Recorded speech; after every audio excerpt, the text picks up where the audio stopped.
Père de gloire, que ton nom soit béni, Père.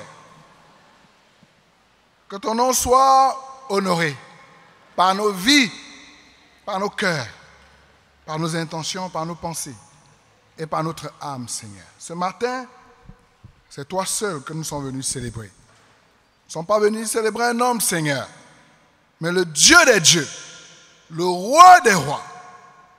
Que ton nom soit glorifié dans nos vies, Seigneur. Ce matin, Seigneur, je ne suis qu'un être par qui tu veux passer pour parler à ton peuple. Et Père, je suis conscient d'être le premier bénéficiaire aussi, Père. Parce que, Seigneur, à travers ta parole, tu m'as enseigné beaucoup de choses. Je te prie de m'effacer, Seigneur, et de me permettre de partager tes pensées, ta volonté, sans rien en ajouter, ni retrancher quelque chose, Seigneur. Je te prie pour tes enfants, Père, à qui tu as fait la grâce d'être là ce matin et de pouvoir entendre cette parole. Je prie que l'esprit du malin ne détourne aucunement nos cœurs et que nos oreilles soient entièrement ouvertes à toi, Père, ouvertes à toi. Que nos corps et nos cœurs soient ici et non ailleurs, Père. Merci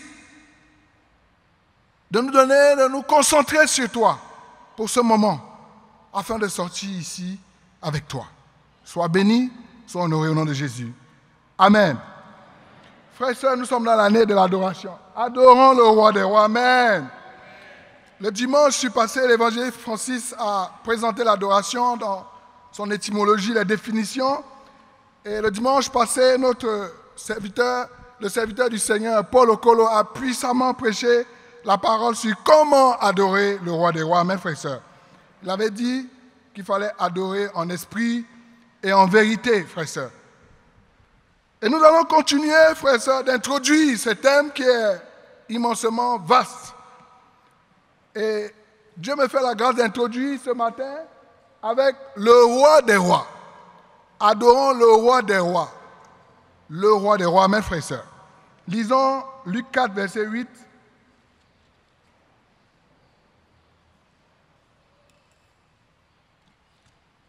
Luc chapitre 4, verset 8.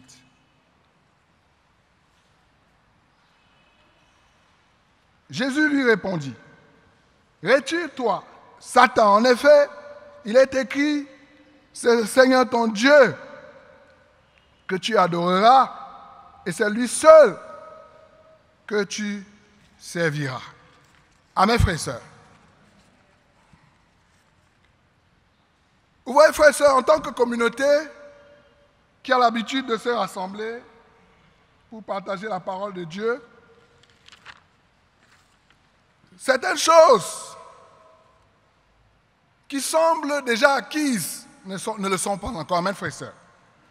Vous savez, quand on parle de Dieu, on a pour impression qu'on est tous d'accord, on est tous unanimes sur le contenu que nous mettons dans ce Dieu. Amen, frères et sœurs. On dit, adorons le roi des rois. Ce n'est pas la première fois que nous entendons ce groupe de mots, le roi des rois. Mais frères et sœurs, il est important de se poser des questions fondamentales sans lesquelles, si nous ne nous posons pas ces questions, ces vraies questions, pour chercher les vraies réponses, notre adoration n'aura aucune saveur devant l'Éternel. Amen, frères et sœurs. Vous savez, en Matthieu 22, verset 37, les pharisiens ont posé des questions à Jésus, et Jésus leur a dit, « Tu adoreras le Seigneur ton Dieu de tout ton cœur, de toutes tes pensées et de toute ton âme. » Le cœur n'est pas visible. Amen. À l'œil nu. Les pensées ne sont pas visibles à l'œil nu, frères et sœurs. Notre âme n'est pas visible à l'œil nu. Donc, adorer le Seigneur a un point de départ. Le cœur est engagé, les pensées et l'âme. Alors, frères et sœurs, pour que le point de départ puisse correspondre à l'attente de Dieu il faudrait clairement que ce pourquoi nous allons adorer soit clair dans nos têtes. Celui à qui nous adressons, frères et sœurs, l'adoration, que nous le connaissions bien. Ou alors que notre connaissance de ce roi grandisse chaque jour. Et frères et sœurs, les questions que je me suis posées, c'est qui est le roi des rois, frères et sœurs? Qui est ce roi? Qui est notre Dieu? Comment le percevons-nous, frères et sœurs? Comment le voyons-nous? Où est-ce que j'apprends à le connaître? Qu'est-ce qu'il aime et qu'est-ce qu'il n'aime pas? On ne va pas répondre à toutes ces questions, mais je pose des questions en vrac et puis on va exploiter une ou deux au maximum. Avons-nous la même perception de ce roi? Donc, moi je vais mettre l'accent ce matin sur notre perception du roi des rois. Amen, frères et sœurs. Lorsqu'on parle de Dieu, comment tu le vois, frères et sœurs?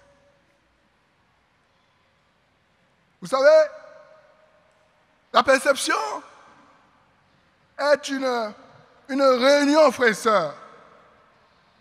Une réunion d'images. Une réunion de sensations. Des images mentales. C'est-à-dire que si je perçois quelque chose, je me fais une idée. J'essaie de représenter cette chose dans ma tête. Et l'assemblage de toutes ces pensées donne ce qu'on appelle la perception. Amen, frères et sœurs. Un ensemble d'images. Et lorsqu'on parle de Dieu, sans doute, nous nous faisons beaucoup d'idées. Nous avons beaucoup de sources à travers lesquelles nous pouvons nous faire des idées, des pensées. Donc, une réunion de sensations en image mentale. Et la sensation, c'est une impression perçue directement par nos organes de sens. Une sensation, c'est une impression perçue directement par nos organes de sens. Ça veut dire, frères et sœurs, lorsqu'on parle de Dieu, on serait tenté de dire, comment nos yeux voient Dieu? Comment nos yeux lisent Dieu? Quelle est la forme que nos yeux donnent à Dieu? Quelle serait sa taille, son poids, son étendue?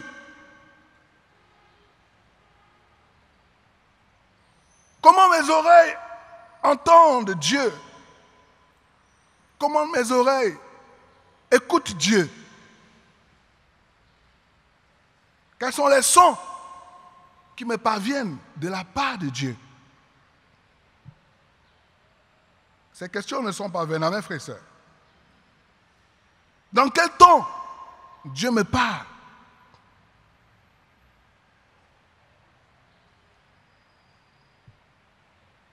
Qu'est-ce que ma bouche lit ou proclame de Dieu? Qu'est-ce que ma bouche chante? Quel est le goût de Dieu dans ma bouche, frère et sœur? Quelle saveur Dieu a-t-il dans ma bouche? Est-il sucré? Est-il salé? Est-il pimenté? Est-il acide?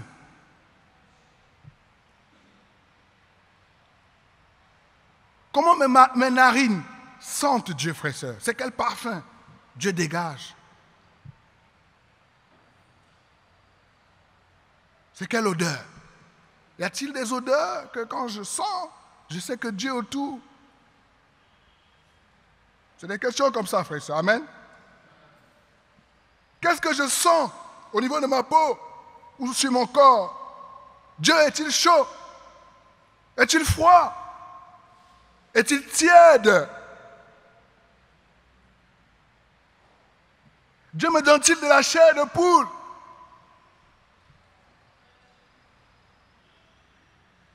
Alors, frère et sœur, si nous essayons de faire cet exercice, essayer de répondre à toutes les questions que nous venons de poser, alors nous sommes en train de dresser le tableau, l'univers de nos perceptions de Dieu. Nous sommes en train de peindre le monde qui représente Dieu dans notre âme, dans nos pensées et dans notre cœur. Question ce matin. Avant la question, alors, avec cette manière de procéder, frères et sœurs, l'adoration vient après. L'adoration devient une conséquence. L'adoration devient un résultat, un fruit de quelque chose que nous avons cultivé à la base. Maintenant, l'adoration va varier en fonction des perceptions que nous nous sommes faites de Dieu. Pendant que certains seront en train de rire dans l'adoration pour Dieu, certains seront en train de pleurer au même moment. Parce que sans doute, les perceptions sont différentes. Les images qu'on se fait de Dieu, la connaissance que nous avons de Dieu est différente d'une personne à une autre. Bien qu'on soit parfois dans la même communauté, frères et sœurs. Et dès que, frères et sœurs, un des éléments de cette image que nous représentons dans l'univers de perception que nous avons de Dieu, dès qu'un seul de ces éléments manque, frères et sœurs, on se tourne pour aller le chercher ailleurs. Et frères et sœurs, c'est pour ça que parfois, on peut être surpris. Quand on entend qu'un frère allait prier ici maintenant, on allait prier là-bas. Mais justement parce que certains éléments de Dieu qu'il avait scannés dans son univers de perception, certains éléments, semble-t-il, ont été enlevés. Ou alors c'est brouillé, il ne voit plus ça clair. Et comme il ne voit plus ça clair, donc Dieu n'est plus là, il faut que je le cherche là où il se trouve. Il cherche maintenant cet élément, frère et sœur. Peu importe où est-ce qu'il trouve ça.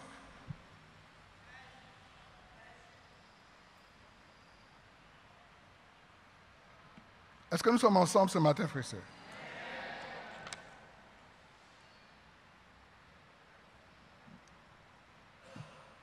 Ta vie devient maintenant à l'image de tes perceptions. Et cette perception maintenant influence considérablement nos valeurs. Ce que je pense, ce que je sais, ce que je crois savoir de Dieu influence considérablement moi mes valeurs.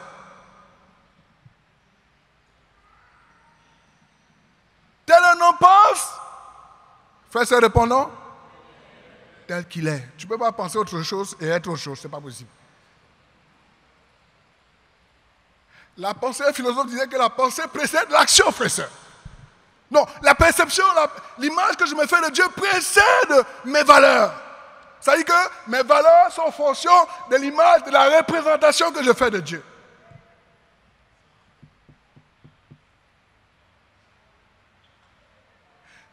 Si dans mes valeurs de Dieu, je pense que Dieu est un Dieu qui venge et qui me permet de venger, puisque moi je vais être comme Dieu. Je vais me venger partout. En toutes circonstances, je vais me venger.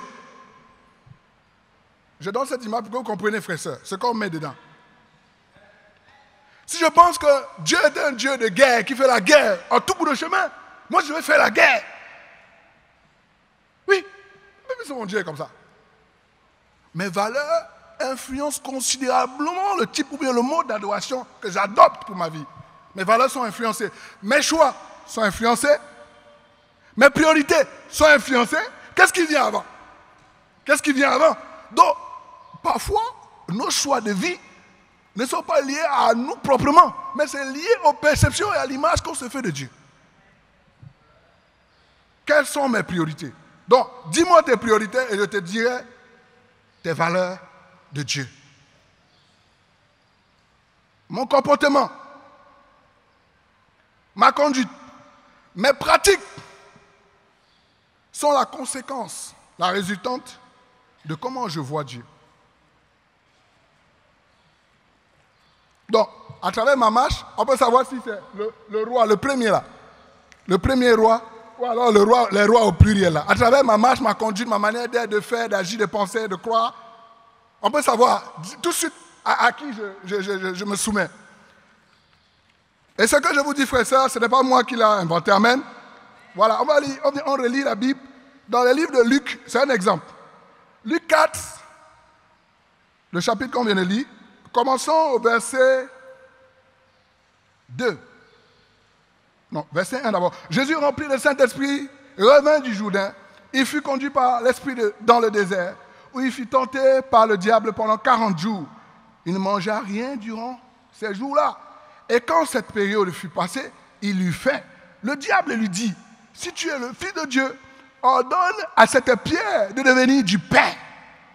Jésus lui répondit, il est écrit, l'homme ne vivra pas de pain seulement, mais de toute parole de Dieu. Deux personnages importants dans ce texte, frères et sœurs. Jésus et le diable. Jésus a des valeurs. Jésus il a une connaissance de Dieu. Sa perception de Dieu fait de lui un homme capable de jeûner 40 jours dans le désert par rapport aux objectifs qu'il se fixe.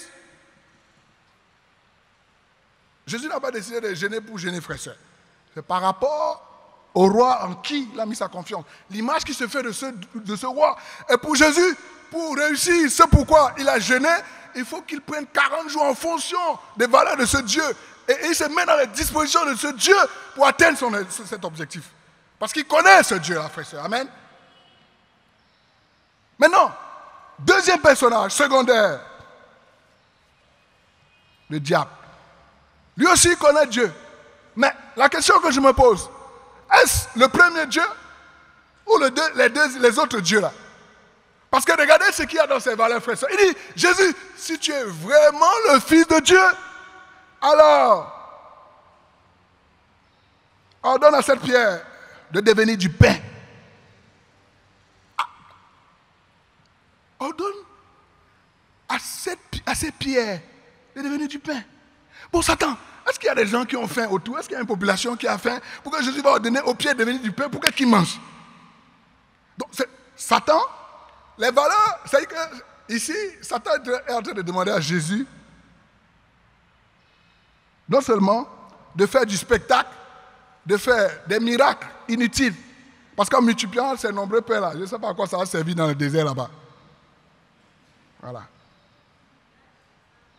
C'est pour ça que Jésus dit, l'homme ne vivra pas de pain seulement, mais de toute parole de Dieu. Donc pour Satan,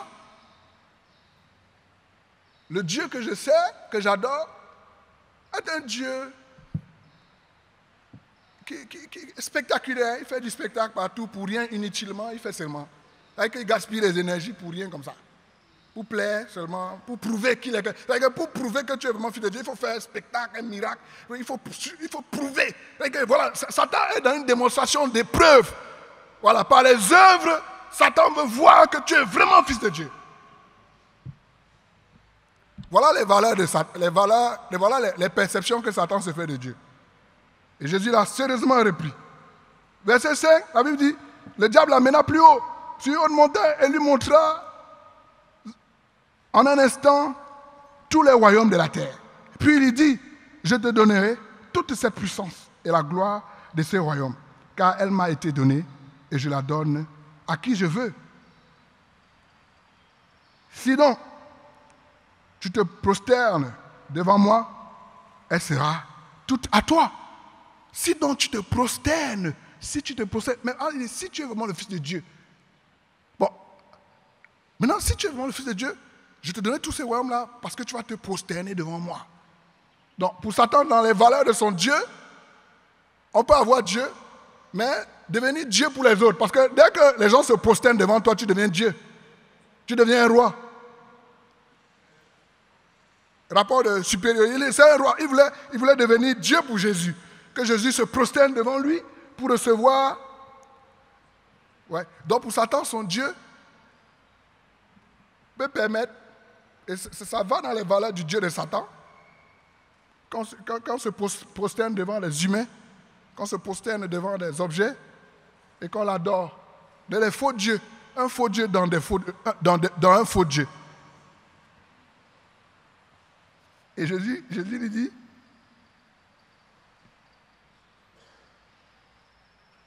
verset 8, Jésus lui répondit, retire-toi, Satan. En effet, il est écrit, c'est le Seigneur ton Dieu que tu adoreras et c'est lui seul que tu serviras. Donc maintenant, dans les valeurs de Jésus, dans les perceptions de Jésus, dans l'image, dans la croyance, dans l'univers de perception de Jésus, ce Dieu que moi je sers là, ce Dieu-là, ne permet pas qu'on adore autre chose en dehors de lui.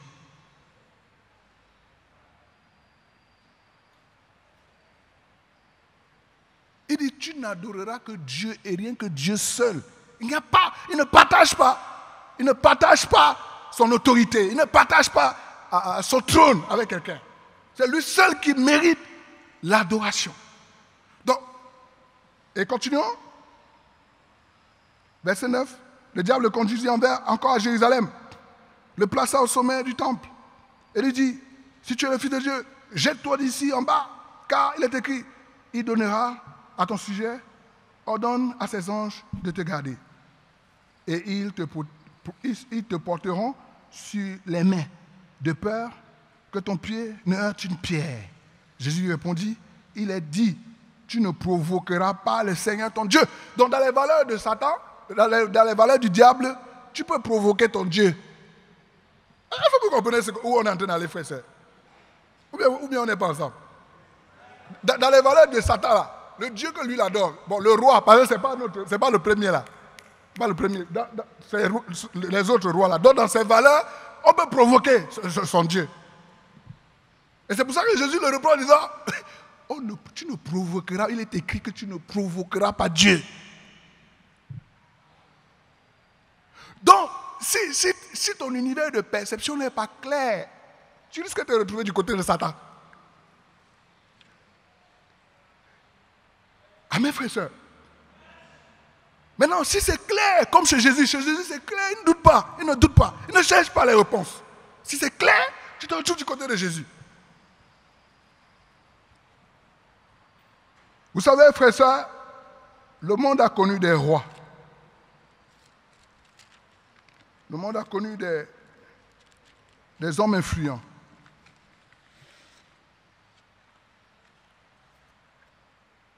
Et ce matin, frères et sœurs, nous allons essayer de voir, en faisant un tableau comparatif.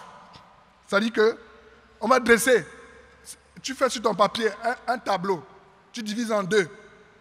La première partie, c'est les valeurs de ce Dieu-là. On va essayer de voir certains éléments qui vont dedans. Et puis, on peut continuer l'exercice au quartier, frères et sœurs. Mais sachez que les fois où Dieu me fera la grâce de venir ici, partager sur ces thèmes, on va continuer également. Maintenant, dans le tableau, tu mets le roi, ou alors tu mets Dieu, ou tu mets le Seigneur. Parce que dans d'autres versions, il dit, adorons le Seigneur des seigneurs, le roi des rois. Et de l'autre côté, tu mets maintenant les autres rois là, ou bien les faux dieux, ou bien les faux seigneurs. Et puis on va faire des comparaisons. On va essayer de nous faire voir, parce que Dieu est incomparable, amen, frères et sœurs. Voilà. Et quand je préparais ce thème, l'impression que j'ai eue, c'est que l'écart qui existe entre le roi, notre Dieu, et les autres rois, les autres faux dieux, c'est équivalent à la distance qui existe entre le jour de la création et la fin de l'Apocalypse, quand Jésus viendra juger le monde. Donc ça, c'est l'écart que j'ai trouvé. Mais on ne va pas faire ça ici, frère. Amen. Amen, frère et sœur.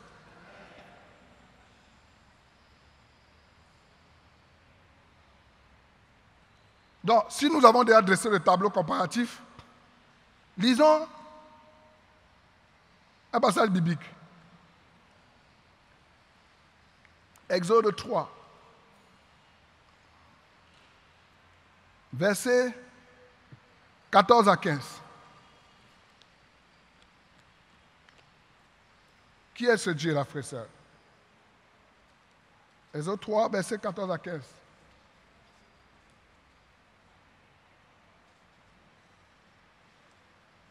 Dieu dit à Moïse, je suis celui qui suis.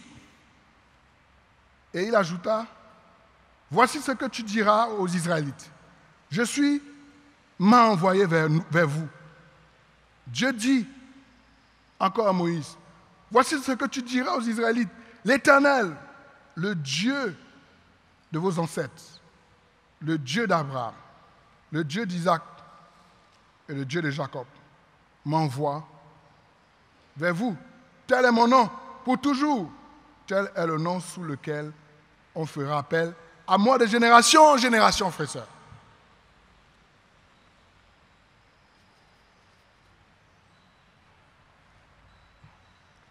En hébreu, frères et sœurs, ce nom c'est El Olam ou Eloé Olam.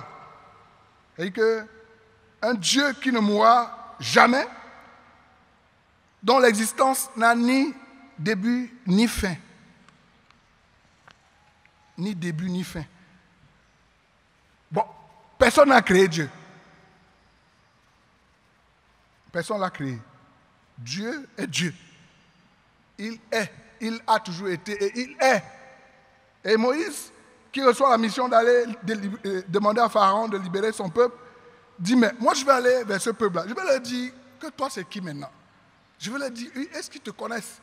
Comment je vais te présenter comment? Il va leur dire que je suis m'a envoyé. Waouh! Dieu est. Amen, frères et sœurs. Par contre, les autres rois, ils n'ont pas toujours été. Ils n'ont pas toujours été, frères et sœurs. Il fut un moment dans l'histoire où ils sont apparus. Mais ils n'ont pas été là au début. Ils ne peuvent même pas rendre témoin de l'histoire qui les a précédés. Mais non. Donc, vous voyez, 2 points de comparaison. Dieu est. Il est. J'ai même du mal à dire il a été. Il est. Voilà, il est. Il est. Le temps n'influence pas Dieu. Il n'a jamais existé dans le passé, ni dans le présent, ni dans le futur. Il est. Point. Le temps là, c'est pour nous. Le passé là, c'est pour nous. Le présent, c'est pour nous. Le futur, c'est pour nous. Pour Dieu là, il est seulement. Amen, frère et sœurs. Voilà. C'est des choses qu'il faut comprendre en même temps. Voilà. Dieu ne change pas, frère et sœurs. Parce que nous, on change. Demain, on va s'asseoir. Le même nous qui avons parlé de Dieu, quand on va reparler du même Dieu dont on a parlé hier, là, ça sera comme si Dieu était né de nouveau. Amen, frères et sœurs.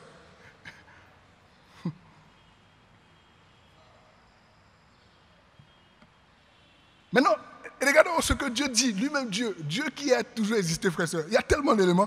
Regardons ce que Dieu lui-même dit des autres dieux, là, les autres rois, ce que Dieu dit lui-même. Ésaïe 44.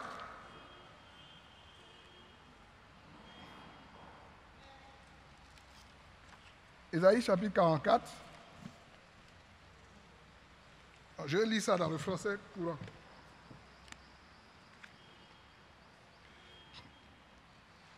Ésaïe 44.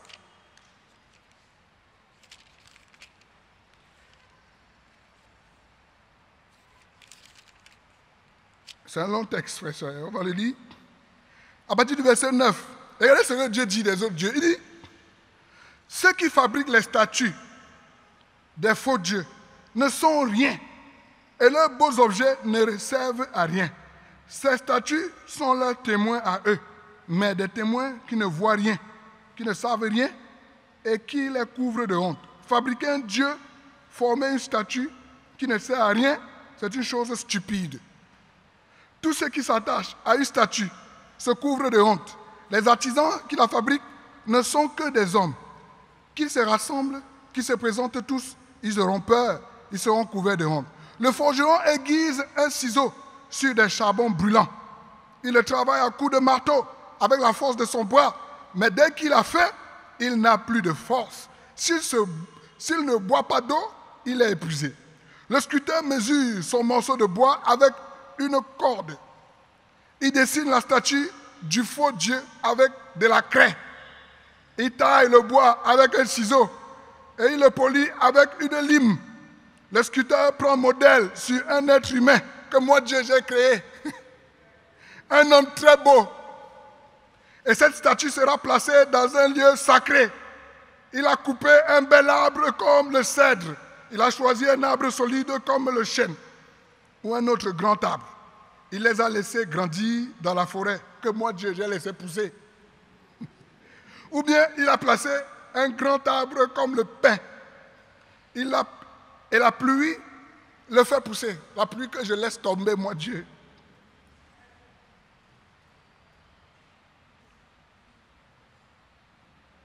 Le bois servira pour allumer du feu. Les gens le prennent pour se chauffer ou pour cuire leur nourriture. Ou encore, ils en font un dieu pour l'adorer. Ils fabriquent une statue et s'inclinent devant elle. Ils prennent la moitié du bois pour faire du feu. Ils font griller la viande. Ils la mangent et n'ont plus faim.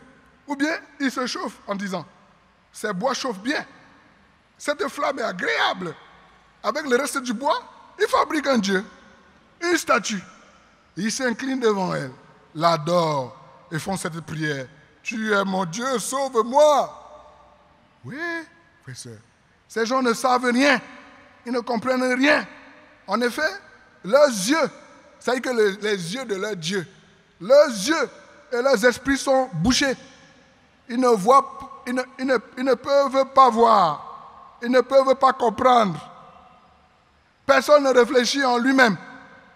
Personne n'a assez de bon sens ou d'intelligence pour se dire, j'ai brûlé la moitié du bois, j'ai cuit ma nourriture sur les charbons et j'ai grillé la viande que je mange. Est-ce que je vais fabriquer une statue horrible avec l'autre moitié? Est-ce que je vais m'incliner devant un morceau de bois? Non! Ces gens-là s'attachent à ce qui est seulement de la cendre. Leur esprit est dans l'erreur et ils raisonnent mal. Ils ne sauveront pas leur vie. Aucun d'eux ne dira, ce que j'ai dans la main est un faux Dieu, c'est clair.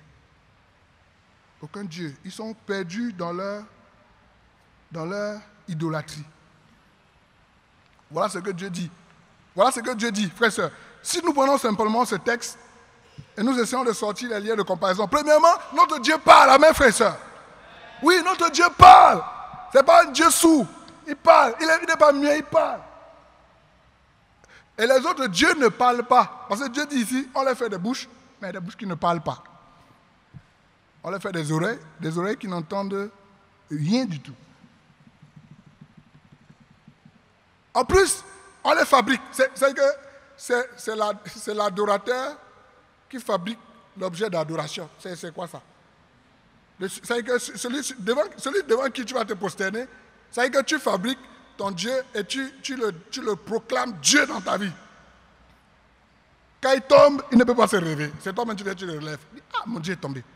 Et puis tu le nettoies. Tu le nettoies.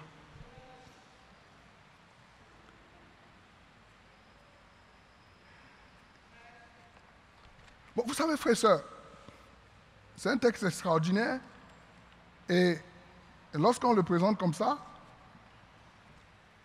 on se dit, bon, je n'ai plus de statuette, cette époque est finie. Amen, frères et sœurs. À Dieu soit la gloire.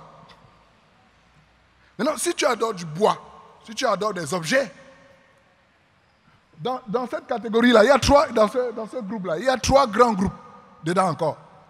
C'est-à-dire qu'il y a des faux dieux. Il y a des faux dieux. Il y a des rois humains. Avec ceux qui deviennent des dieux, quoi. Des petits dieux, là. Il y a des faux dieux, il y a des rois. Et il y a maintenant... il y a nous-mêmes. Amen, frères et sœurs. Il y a nous-mêmes. Voilà. Vous savez, frères et sœurs, ce texte qu'on vient de lire, là, Dieu avait adressé ça au peuple d'Israël. Amen. À son peuple, ceux qui sont appelés à le vénérer, à l'adorer. C'est à eux que Dieu a adressé ce texte-là. Parce qu'il arrive parfois dans la vie du chrétien, du croyant, des moments des moments troubles, des moments où notre vision de Dieu n'est plus claire. N'est plus claire. Parce que ça a été clair à un moment. Amen, frères et sœurs. Vous savez, un roi, c'est celui qui a le pouvoir de décision dans la cité. Celui qui décide de faire des choses, et les choses se passent comme il veut, dans sa volonté.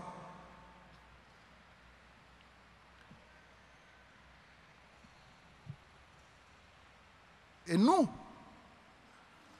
en tant que faux rois, frères et sœurs, nous prenons des décisions dans nos vies sans demander l'avis de Dieu. Parce que nous nous érigeons parfois en Dieu. Nous devenons parfois notre propre Dieu. Nous nous asseyons sur le trône de notre cœur. Peut-être nous ne le disons pas de notre bouche, frères et sœurs. Mais suivez bien ce que j'ai dit tout à l'heure. Notre conduite, nos valeurs, nos choix parlent de notre Dieu. Nos décisions. Mais vous voyez, frère et sœur, si Dieu vous parle de quelque chose et te montre qu'il faut absolument que tu fasses ou alors que tu changes sur cette chose, du moment où tu décides toi-même de ne pas changer, de ne pas écouter et de faire comme tu veux, en fait tu deviens un Dieu. Voilà, tu deviens un Dieu.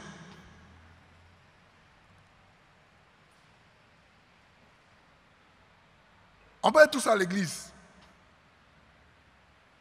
Vous savez, frère et sœur, moi, je suis du genre, quand je défends les convictions de l'église quelque part, je dis, dans notre communauté chrétienne, chez nous à l'église du Christ, voici nos valeurs. Les célibataires vivent dans la chasteté parce que Dieu nous le recommande.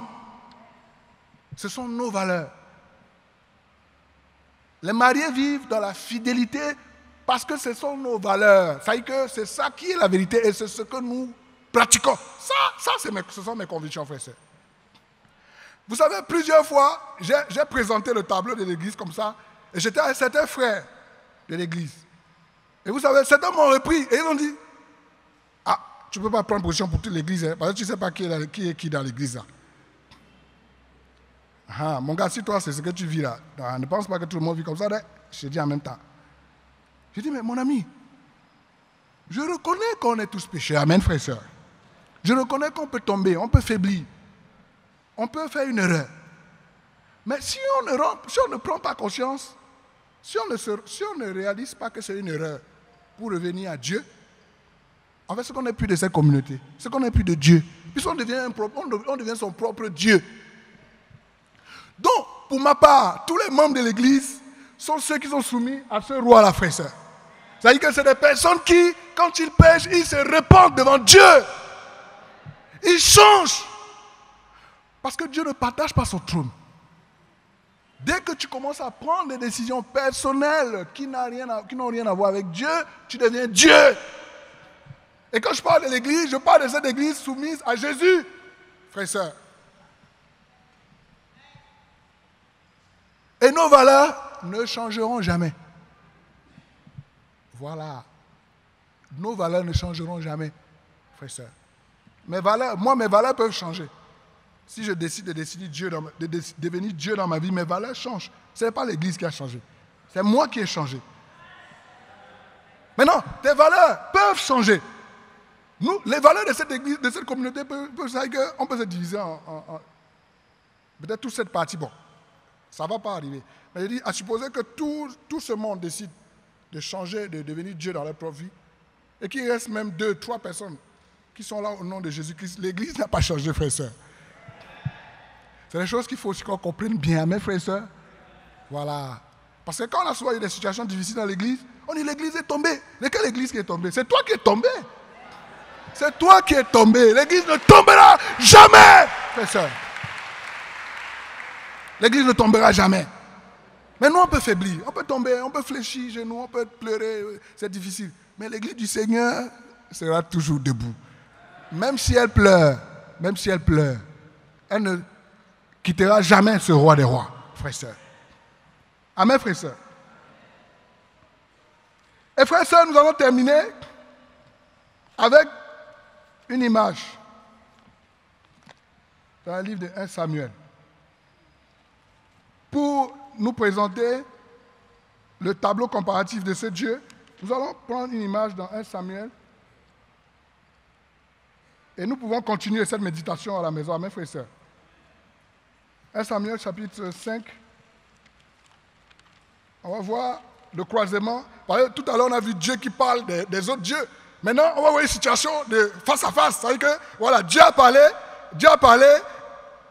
au peuple, mais il n'a pas parlé devant un faux Dieu. Donc maintenant, on va voir Dieu avec un autre. C'est-à-dire qu'on va voir ce qui symbolise Dieu face à un faux Dieu. Et puis on va voir qui est tombé. Amen, frères et sœurs.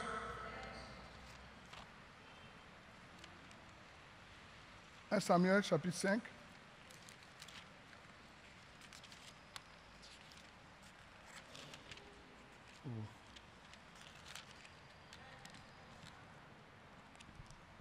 À partir du verset 1.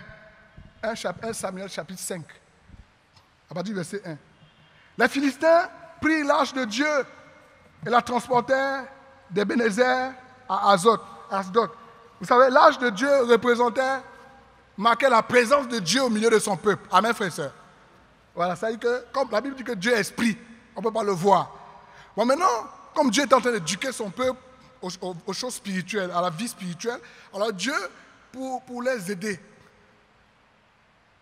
a donné un objet qui symbolise sa présence. Amen, frères et sœurs. Et la présence de l'arche, qui était synonyme de la présence de Dieu, permettait aux Juifs de se déplacer selon la volonté de Dieu et de gagner des batailles, d'occuper des territoires que Dieu leur indiquait. Alors, suite à la désobéissance du peuple de Dieu, Dieu décide de livrer non seulement son peuple, qui va perdre la guerre, mais aussi, même l'âge que lui-même il a donné à son peuple, qui symbolise sa présence là, Dieu décide de laisser l'ennemi récupérer cet âge-là. Il se laisse attraper, quoi. C'est-à-dire que Dieu lui décide, bon, il veut me faire prisonnier un peu, pour voir un peu ce que les gens vont faire.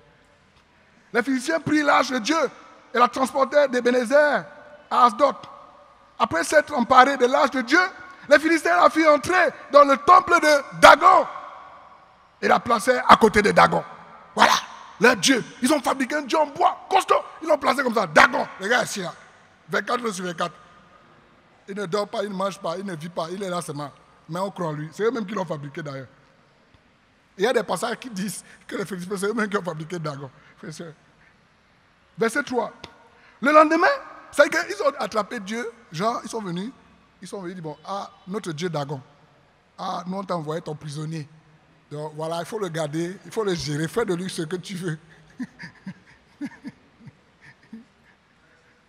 Le lendemain, les Asdodiens, les habitants de la région, les Asdodiens se levèrent de bon matin.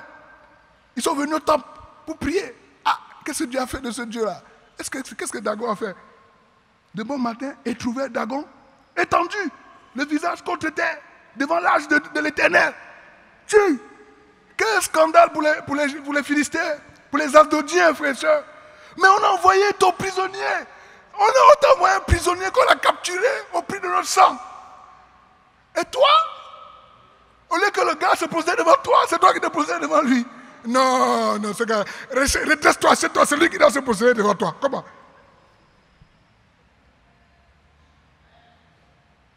Il prit Dagon et le remit à sa place. Tiens, là où Dagon était, il est tombé devant Dieu. Il dit non. Ah, c'est qui est rentré au Seigneur? Pardonne-moi, moi-même, ce n'est pas moi qui me suis fabriqué. C'est-à-dire que c'est les gars là qui m'ont fabriqué, disent que je suis le Dieu. Moi, je ne peux rien faire. Je suis paralytique, je suis paralysé. Je ne peux même pas bouger, je ne peux même pas renier. Même bouge pour parler, je ne peux pas. Pardonne-moi, Seigneur.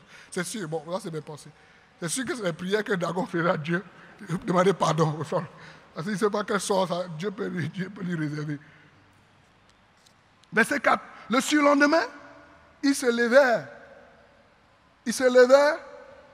de bon matin, le surlendemain, et trouvèrent de nouveau Dagon étendu, le visage contre terre, devant l'arche de l'Éternel. La tête de Dagon et ses deux mains étaient abattues sur le seuil. Et il ne lui restait que le tronc. Le gars est cassé. Non, quel Dieu, frère et sœur. Dans la présence de Dieu, frère et sœur, rien ne lui résiste. Rien ne lui résiste, frère et sœur. Dagon n'a pas résisté. Hier, si les Philistins étaient sages, ils auraient laissé Dagon adorer Dieu seulement. Mais ils ont fait l'erreur de le redresser encore. Nous disons, mais ces gars, ils ne comprennent pas. Hein? Personne n'a redressé Dagon pour le mettre. Lui-même, il est tombé en même temps. Cette fois-ci, vous voulez qu'il lui arrive quelque chose de terrible? Ok. Donc, Dieu décide maintenant dans sa puissance. En fait, je pense que c'est la puissance de Dieu, l'éclat de la gloire de Dieu. Comme Dagon est un objet déjà souillé par des fausses adorations, frère, Dagon, ça ne pouvait pas tenir. C'est que les vibrations spirituelles ont détruit, ont cassé Dagon. Frère, donc, nous ne pouvons pas dire que nous sommes à l'église. Et nous portons Dagon avec nous. Et nous croyons que nous sommes membres de l'église, frère. Non, non. Parce que la présence, frère, de tout faux Dieu, de tout ce qui ne vient pas de Dieu, dans la présence du Seigneur, Dieu casse, ça se casse. Soit toi-même tu prends, tu casses, soit Dieu lui-même va prendre pour casser. Voilà, maintenant, comment Dieu va casser, moi je ne sais pas. Peut-être toi, quand tu vas casser, tu vas essayer de tailler, casser pour que ça ait une bonne forme au moins. Je taille un peu, au moins ça peut bien se présenter. Mais au moins j'ai taillé. Comme ça, le reste, Dieu va tailler le temps. Mon orgueil, là, Dieu va tailler le temps. Je taille aussi souvent. Je taille un peu. Dagon, tu as été taillé un peu. Il était taillé parce qu'il ne faut pas. L'orgueil. Parfois on taille. Mais on ne taille pas tout. Si on taille tout, on perd tout. On le garde un peu encore dans le cœur. Mais Dieu va prendre le temps, il va tailler aussi un peu. Parce que Dieu va nous encourager. Il dit, non, il a quand même la volonté. Il est en train de tailler. Il est en train de tailler l'orgueil. Et caractère difficile. Moi, en premier, frère, c'est homme au caractère difficile, invivable. Aïe, Seigneur, pardon. Je vais tailler le caractère là, c'est difficile. Je vais tailler ça. Aïe. Mais je ne peux pas tout tailler, pardon, Seigneur, pardon.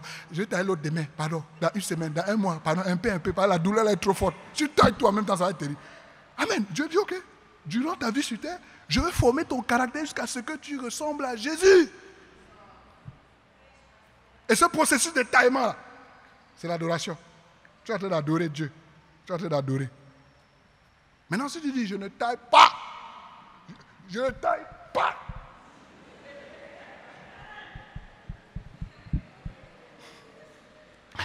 Si tu fais comme Dagon, tu fais comme les Philistins.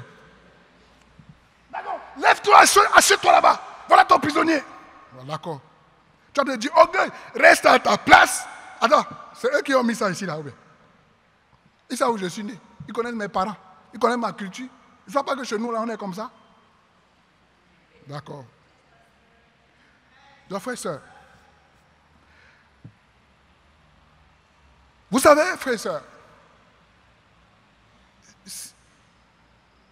des gens ne viennent pas te voir ou me voir et nous demander de prier Dieu, notre Dieu, pour qu'il maudisse quelqu'un, son ennemi. Parce qu'il sait que dans tes valeurs de Dieu, là, ce n'est pas un Dieu qui maudit, qui saute en cascade pour maudire les gens. Hein? Je suis fâché contre tel, alors je vais appeler mon Dieu, il va le maudire en même temps. Non. Mais par contre, ceux qui ont ces pensées, qui ont cette perception de Dieu, qui pensent que notre Dieu est un Dieu agressif, qui saute en même temps, qui bondit, qui déchire l'ennemi en même temps, ceux qui pensent comme ça ne viendront pas ici chercher ce Dieu-là. Ils vont aller dans d'autres communautés religieuses. Frère, ça existe. Où les gens pensent que Dieu, là, si tu t'attaques, ou alors si tu as un problème avec un chrétien, alors tu es maudit en même temps. Il faut prier pour que Dieu te maudisse. Il y a des gens qui pensent comme ça. Voilà. Je vous partage des choses que j'ai déjà vues, j'ai déjà échangé avec des personnes. Ils croient que c'est comme ça. Dieu, tu t'attaques à moi, tu t'attaques à Dieu, j'appelle Dieu, il te maudit. Il y a un frère ici dans la salle. On priait à une époque quelque part. Et en fait, on allait prier avec un groupe de personnes qui priaient quelque part et on étudiait la Bible avec eux. Et un jour, on nous a appelé à une heure tardive qu'il y a une des dames qui a frappé une autre femme. Je dis, mais c'est pas possible. On prie ensemble, mais vous ne pouvez pas faire des choses comme ça. Donc, on est allé à minuit, 1h, frère et soeur. On n'a pas dormi. Pour nous, on se dit, ok, c'est des personnes qui étudient la Bible. On se dit qu'un jour, ils priaient dans une autre communauté, mais pour nous, ils prient Dieu, mais ils ne connaissent pas Dieu. Amen. Donc, on arrive, et puis on écoute la dame parler. Et puis, mais nous, maintenant, on veut lui montrer le point. Comment faire à l'église? Quand tu as péché, c'est toi, on te montre, toi, ton tort, ton erreur. C'est toi qui dois changer. N'attends pas que l'autre change. Toi, tu peux changer la situation par ta réaction. Donc, dès qu'on a commencé à lui montrer, vous savez ce qu'elle nous dit? Elle dit, vous là, pour commencer, vous me parlez en tant que qui? Vous me parlez en tant que qui? Je vous rappelle, ce n'est pas moi qui l'ai frappé, c'est le Saint-Esprit. Voilà.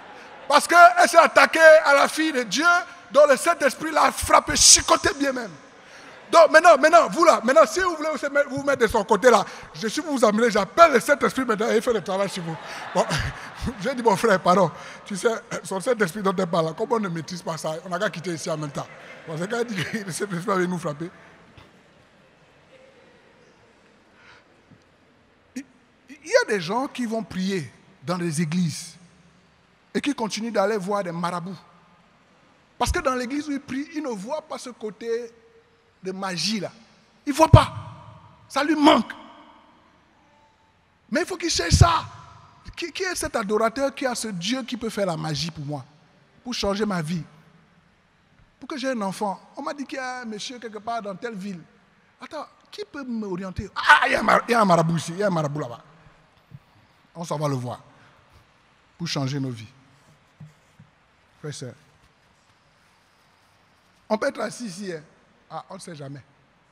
On peut être assis ensemble ici. Là.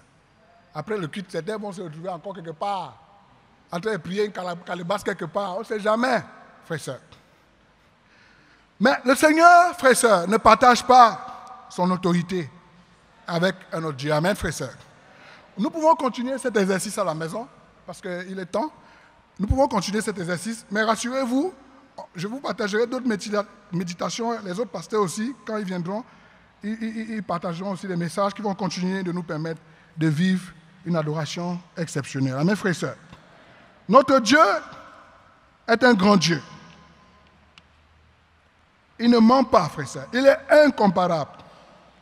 Il est l'auteur de la vie. Il veut que nous soyons des vrais adorateurs, comme le pasteur Kolo a prêché dimanche, frères et sœurs. Mais pour que nous adorons Dieu comme Dieu le veut, frères et sœurs, comme Dieu le veut, pas comme nous le voulons, nous devons améliorer notre connaissance de Dieu. Nous devons travailler sur qui est notre Dieu, pour ne pas qu'on se trompe. Un jour, je voyais un match de football, une finale, 2006, avec des amis. On était jeunes chrétiens et la Côte d'Ivoire était en finale. Alors, l'enthousiasme était tel que, frères et sœurs, c'était incroyable. Donc, nous, on était convaincus que la Côte d'Ivoire gagnait. Mais la Côte d'Ivoire est perdue. Alors, parmi nous, il y a un frère qui a commencé à pleurer. En sanglots, il a pleuré.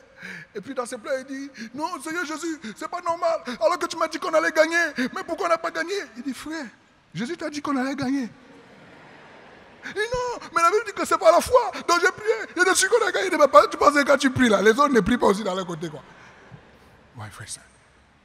Donc, si nous avons une bonne image de Dieu, nous allons comprendre mieux le déroulé de Dieu au quotidien dans nos vies, frères et sœurs. Les situations qui arrivent, comment Dieu, lui, voit ça, comment il perçoit ça. Et ça va nous permettre de mieux offrir à Dieu l'adoration qui lui suit. Je vous aime beaucoup, frères et sœurs, et que Dieu vous bénisse.